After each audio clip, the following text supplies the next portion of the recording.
how do you play the Capex theme, Andrew? Can you talk a bit about that before we wrap up? I've taken about 15 minutes of your time, but before we wrap up, how are you approaching this Capex boom, and how do you play it in the Indian context?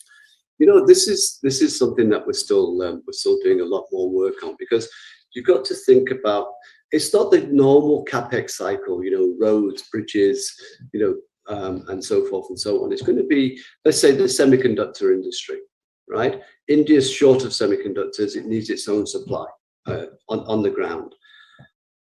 When you build a semiconductor factory, who's going to benefit from that? Is it going to be the likes of L&Ts and BHLs, or is it more the Honeywells, the Siemens? So you've got to look at the differences now of this new Capex cycle. What are the new areas that India would have to go into, the government would want to kind of move into as well for supply security?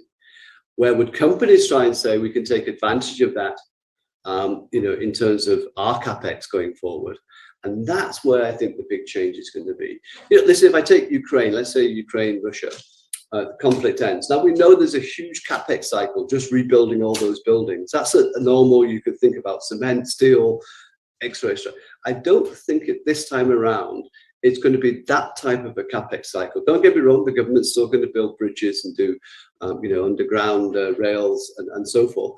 But the incremental Capex is where you're going to see the higher margin benefits for the companies who can service that side of it, and I think that's where I'd be looking. So if I have to play two things in the very short term, it's the reopening of India, so hotels, airlines a little less, but certainly the hotels. Anything to do with reopening at the moment, I still think has to play in India, and I think that's a good long-term story. And I think the Capex cycle is going to be the next story. And of course, once you get that deflation, or the people start thinking about deflation, then the banking sector starts to come in as the place to start buying again.